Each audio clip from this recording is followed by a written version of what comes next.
know what I expected from Alien Isolation. I expected a cinematic continuation of the sudden cliffhanger ending. I didn't get anything remotely like that from the DLC. Instead, the 5 pieces of DLC for Alien Isolation are more like arcade challenges that expand and perfect the game's mechanical systems, providing on-demand slices of the campaign's many varieties of encounter. It's disappointing that the ending of Isolation really was the game's ultimate climax. It's kind of a predictable flat note, so much so that I totally assumed that a big piece of the ending had been snipped off for use as DLC later on. Nope. It makes me enjoy the campaign less. But these DLCs make me love the game itself even more. They're a remarkable collection of maps, and the way they challenge a player is much more self-conscious as a game and not a cinematic experience, but they pull off the remarkable feat of not losing an ounce of tension in the process of converting. You might not expect them to succeed that way, and I think that may be why no one's really talking about them very much. Basement, the original Survivor mode map, is not especially charismatic. It felt tacked on to the original game, a kinda quick and simple way to experience the game's mechanics in a more gamified, points-driven way. In a Survivor mode map, you have a point total that steadily decreases over time, and bonus objectives you can complete to bring the score back up again, supposing it doesn't take you too long to get the bonus objectives, which also decrease over time in terms of points worth. Along the way, you face the alien nemesis on a locked difficulty. Locked on hard, it feels like, but I'm not entirely sure. In any case, it's kind of a cool concept, an arcade exploration of the systems of distraction and misdirection and savage pants-shitting terror that made the main campaign so consistently engaging. Basement was a boring map, though. It felt disconnected. And the leaderboard scores were all supernaturally high if you're not really that good at stealth games, and I'm pretty average at best, so there really wasn't a feeling of reasonable competition. If they had some kind of fixed rating, good, average, poor, something like that, I might have felt more invested in the score, but as it is, the competition is just about what players have figured out the exact science of a map, which turns out to be the most delightful thing about Survivor mode. The main campaign of Isolation made me feel like I was playing something extremely contemporary, a slick, polished, still story-driven experience using all the bells and whistles of modern production. Corporate Lockdown, the game's first DLC, makes me feel like I was playing something for the late 90s, not because of its graphics, which are as polished and carefully constructed as ever, maybe even more so, but because of the way the DLC makes you engage with the level design and the game mechanics themselves. There's no map in the Survivor Mode DLC, no indication of where any of the bonus objectives are, where the way through lies, anything. It's down to trial and getting eaten to discover where anything is. Plus, there's a tiny thread of story and character running through the 3 maps of the DLC. They're meant to be played sequentially, like a trilogy of challenges. Corporate Lockdown puts you in the shoes of Ransom, the Seegson CEO whose greed caused the alien situation to spiral completely out of control. Your bonus objectives all relate to covering your tracks and erasing evidence of your involvement, all while trying to find a way to escape the station. In the first map, Severance, you leave the comfort of your spacious and luxurious office, which it looks like you've been holed up in for a while, and have to face the alien and a few extra surprises in the wandering corridors of the corporate wing. The next, Scorched Earth, is a tense cat-and-mouse with the alien through a laboratory wing as you attempt to collect valuable research to take with you in the cell. And the third, Loose Ends, has you disrupting communications and helps set the stage for the arrival of the Taurans in the beginning of the main campaign. It involves the androids, and later the alien arrives as well. You can play many different characters besides Ransom for this and for all of the DLC, and the characters differ in starting inventory to accommodate different paths through a level and different preferences of playstyle. Ransom's the one who these levels were designed with most in mind, though. The thing is, unlike the main campaign, you're not ever really done with these Survivor mode levels. You'll die over and over and over just trying to find the way to finish a map, let alone complete its bonus objectives. You're forced to become intimately familiar with every foot of corridor, each locked door, each entrance and each exit to the vents if you want to score highly. Not even that, really. The challenge, totally independently of score total, of outwitting the alien and completing the map's objectives is a powerful draw. The fixed difficulty makes it pretty meaningful, too. I know the maps of Corporate Lockdown better than almost any maps in a game in years. Labyrinth shooters, like Quake and Doom, used to make me feel the same way, used to tie reward and satisfaction to map knowledge the same way Isolation does, but it really hasn't been since the days of Labyrinth shooters that I felt the same way about a map. Trauma, the second trilogy of Survivor mode maps, challenges you to guide Lingard, doctor, scientist, and distraction expert, as she returns to the blood-soaked hospital wing to scavenge supplies, and then return through the vent system to the community of survivors she's taken up with. Reoperation, the first map, is probably my favorite in all of the DLC. It's just the perfect distillation of everything I enjoy about Isolation's level design. It's a sprawling, complex web of rooms and corridors, perfectly balanced to accommodate a variety of approaches and a variety of characters, in addition to the constantly roaming alien Alien itself. It's an opportunity to truly and literally play with the game's systems. These short but beautiful maps are great opportunities to get experimental with the kinds of approaches you use. And the more you explore the systems, the more you can explore the map itself. And the more you explore the map, the more fun you have trying to get past the alien. By the time you're familiar with reoperation, like deeply familiar, you begin a 10-minute play session with probably a dozen tactical options, and every last one of them is still somewhat unpredictable because of the alien who, on the fixed difficulty, is a pretty sharp fella. Basement's failing was that it was boring. Why play it over and over again if it isn't visually compelling? Corporate Lockdown had a somewhat unique and compelling aesthetic versus the rest of the game. They were very much themed around Ransom's character. So too are the levels here themed around Lingard. This is Lingard's very personal nightmare, and it's a great one. The hospital has already been the site of widespread bloodshed, and the combination of blood, fog, and the heavy ominous footsteps of the alien has never worked better. Of particular note is the nursery. The first time I saw it, I died there, and it was a genuinely memorable death, even though, at this point, I figured I'd be more blasé about getting eaten alive.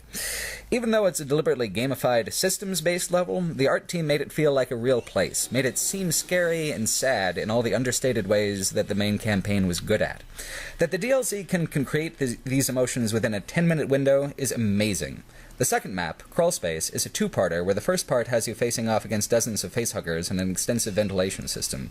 And if you don't memorize where each and every one of those little bastards are, God help you. Then the second part throws androids and the alien into the mix as well. It's exhausting and stressful, but in all the best ways that isolation encourages. Overrun, the last map, is just that. Androids have overrun your camp of survivors, and you've got to secure what's left, grab the personnel manifest, and move on. It's one of the weaker of the DLC maps, but even the weaker maps have a distinct look and feel to them.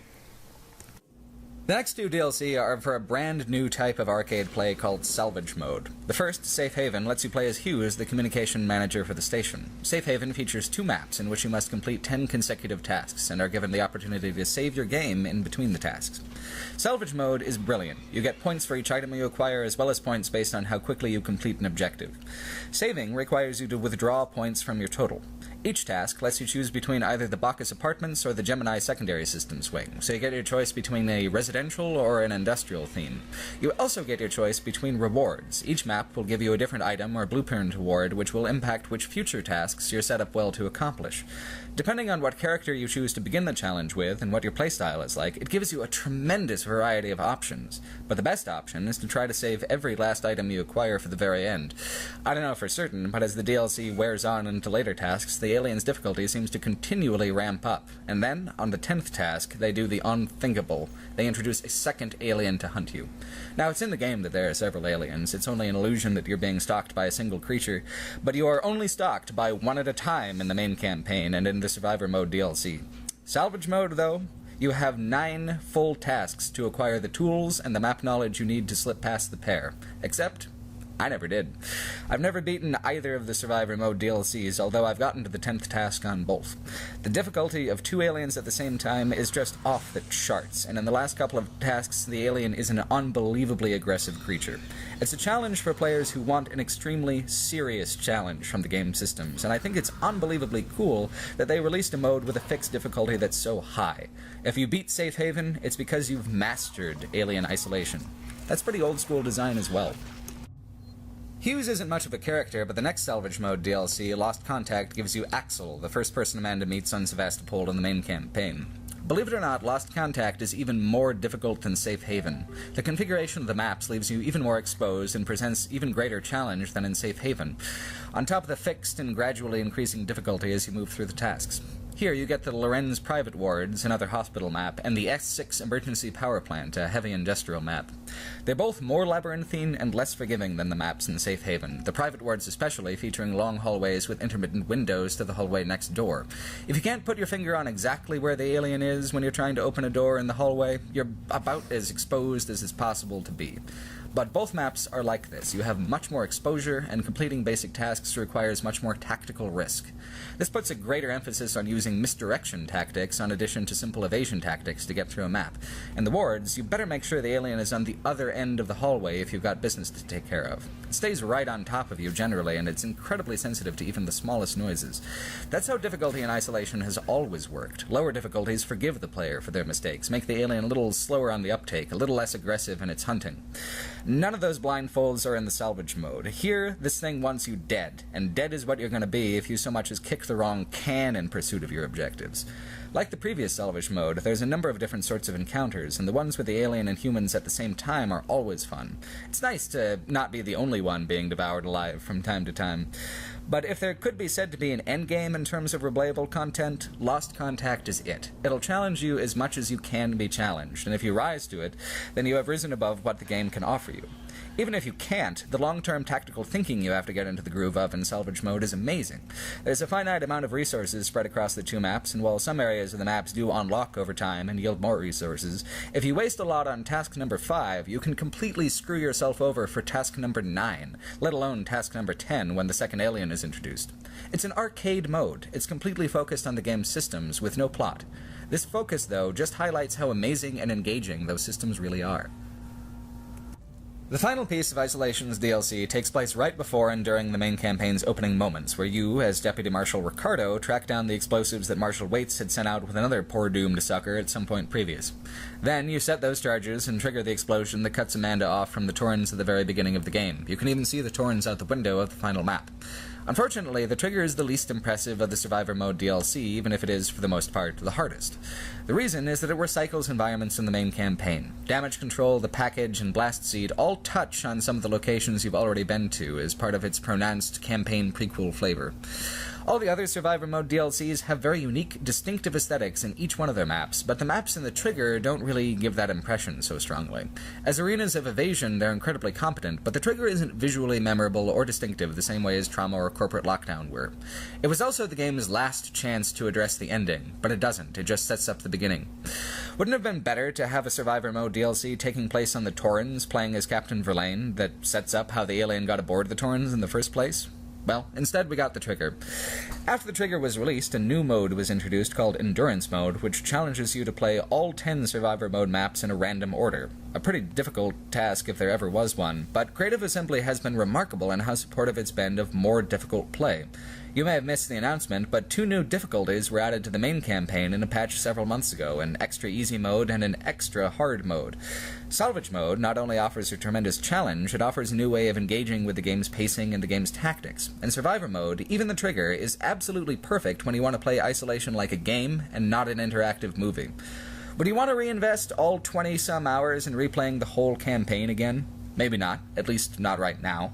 Would you invest 10 to 20 minutes in the arena of your choosing to experience the same nail-biting tension and exciting tactical stealth gameplay as the main campaign in self-contained miniature? That's a lot easier to say yes to. That's the idea behind Alien Isolation's DLC.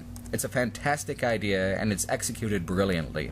If you have the Season Pass for Isolation, you already have all 5 of these. If you don't, I really do recommend giving the ones that appeal to you a shot if you want to experience Isolation from an arcade perspective. It's weirdly nostalgic, and I couldn't love it more. Thanks for watching. This video is supported by crowdfunding through Patreon, and I'd like to take the time to thank some patrons who are currently donating $10 a month or more to support my channel and what I'm doing. I'd like to thank Cassie Bayer, Christian Zachariansen, Zoe Sheik, Pat Hay, Yuri Pednes, White Zero, Espen Steinsnes, Irvin, William Kreusch, Joshua Hartnett, Oliver Handlikind, Joe Wolf, Kimmo Heikkinen, Stephen Person, Richard Stevenson, Jonas Neefs, Akan Sealealu, Jonas Rack, Stephen Lark, Preston Allen, Daniel Zooks, Signe Jensen, Ken Young, Dalton Seiler, Nobody, Jonathan Fleickner, Sil Sengusta, Ryan Gunst, Brad Wallace, Connor Biblo, Kumarin Vijayan, Chocolate Cake, Annax of Rhodes, Neil Brock Fummer, Spyro Sedaris, Kevin DeBolt, Rob Clark, Matthew Lagden, Harlan McAvoy, Valentin Selesnyov, Jared Liebmiller, Michael Gillis, Brendan, Carl Gleason, Tim Marsh, Richard Williams, Jack Pointa, Tizer Vicarian, Doy Nunion, Dan Reeder, Jared Meyer, Justin Hughes, Aidan Kennedy, Florin Sabot, Krish, Josh Farkas, Ivan Marinov, Jack Brennan, Brad Carr, Colin, and Lars Ingvar Anderson. Thanks again for watching. that the ending of Isolation really was the game's ultimate climax. It's kind of a predictable flat note, so much so that I totally assumed that a big piece of the ending had been snipped off for use as DLC later on. Nope. It makes me enjoy the campaign less, but these DLCs make me love the game itself even more. They're a remarkable collection of maps, and the way they challenge a player is much more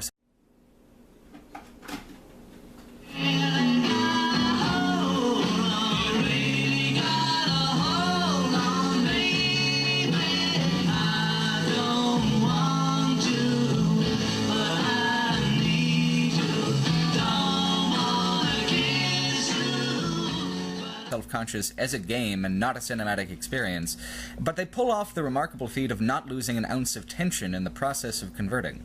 You might not expect them to succeed that way, and I think that may be why no one's really talking about them very much. Basement, the original Survivor mode map, is not especially charismatic.